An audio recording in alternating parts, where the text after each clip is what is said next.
This is a ride from our 2018 April trip, leaving Simi Valley with Mike and Sean and James, and then met up with Steve Green up here at Mojave here at the Denny's restaurant.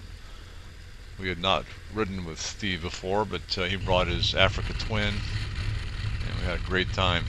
Then we continued up to Jawbone Canyon. We're entering here, stopped on some dirt here to air down, and then went on to the Sandy Wash, which is always fun, and rode through the canyon and then up over the up towards the Piute Mountains. So this is Mike on the left, Steve ahead.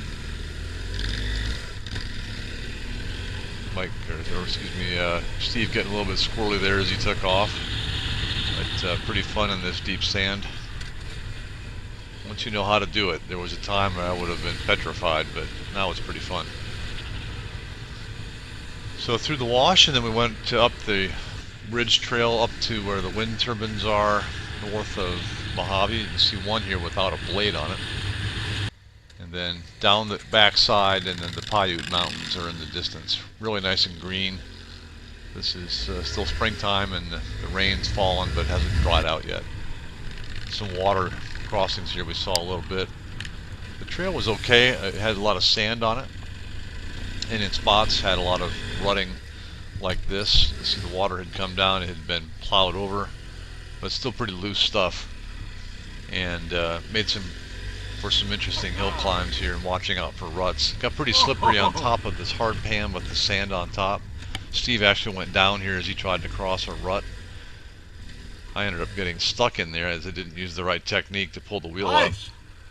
Steve got his bike up pretty easily, and then Mike and then James demonstrated with a little clinic here on how to jump over a rut while I paid attention.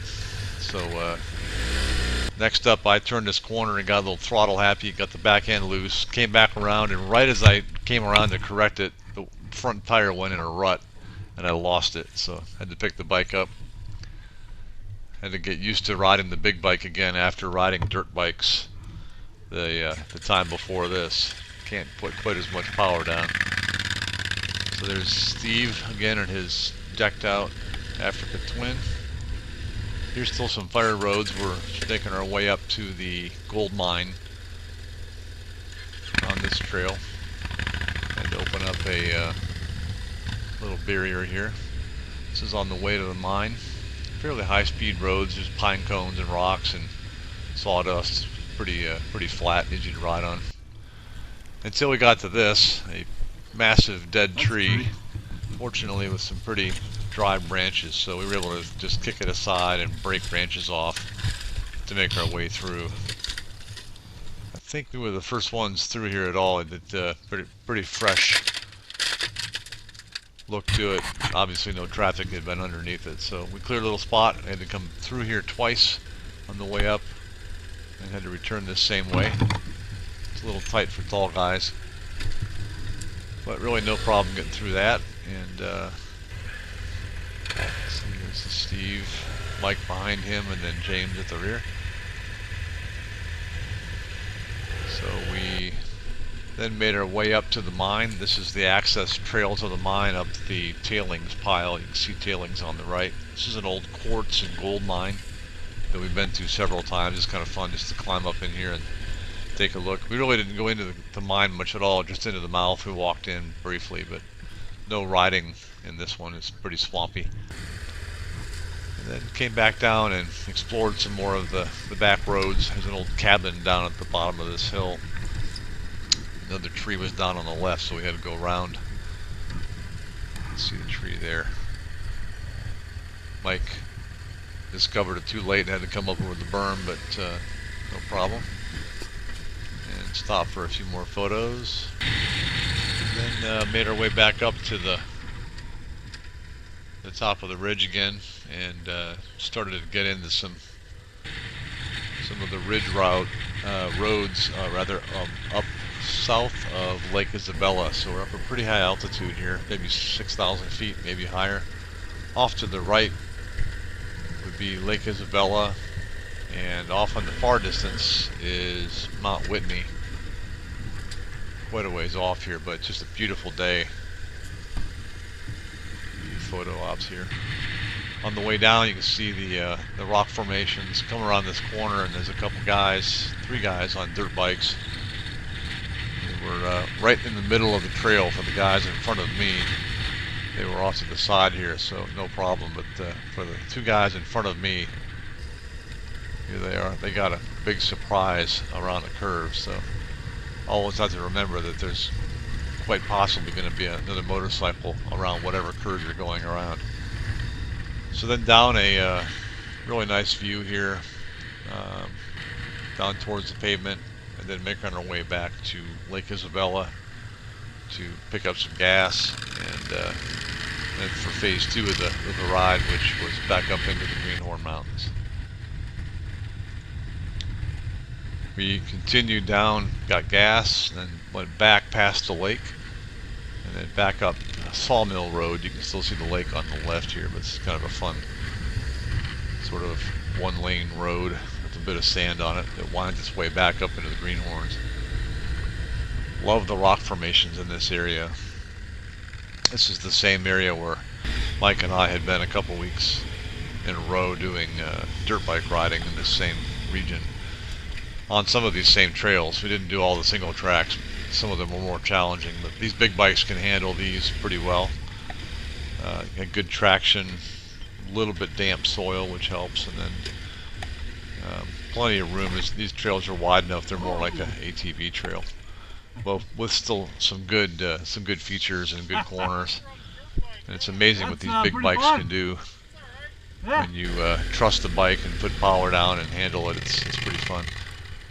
Steve had a little get caught in the rut problem here, loose soil. The video doesn't really show that this is pretty steep here. The camera always tends to flatten out the slope, but you got a little sideways, but managed to get straightened out and drive out of it. Really nice nice bike he'd brought. So up here in the, again, pretty high elevation. Just a lot of fun. It's still green. You can see the tracks, some from us, some from some other dirt bikes.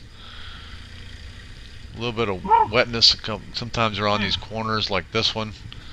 You come around and it's a swamp underneath, and you slide quite a bit. But overall, not too bad. The prior time with dirt bikes, we had some snow up in this region, but this day it was all gone. We stopped here for lunch. A couple guys stopped by with some dirt bikes, chatted for a while, so it's a nice campground.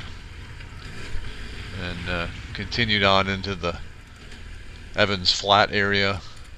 I may have my names wrong. There's a nice wipe out into the mud. Almost caught that tree there, so caught that a little bit wide, and it's pretty unforgiving in the mud. It's a good time to go straight and get lined up before you enter the mud zone. There were quite a few trees down on this trip. We went up to the end of this trail, and this is a off-limits trail that Mike and I had explored on dirt bikes, but we decided to turn around and go back. As you can see, just a lot of fun, sort of chasing each other through these trails, getting a little bit of sideways action now and then. And these big bikes don't get a lot of air, but it's still fun to get a little bit airborne once in a while on a berm. Most of the time here standing up. You can see my windscreen. I'm generally sitting down, but like here I'm sitting, but putting quite a bit of weight on the pegs, so as soon as I come over a drop off, I'll stand up. I'm standing here trying to get better balance. Standing all day is pretty tough on the quads, but on a trail like this is a little narrower, and the trail is winding around, a little more technical. We're going at a pretty good clip here, so got to be on your A game to handle the bike, which means stand up.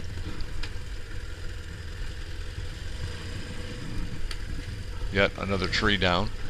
And here's Steve in front of, I think that's still Mike in front of him. A lot of these ruts generally want to stay out of those.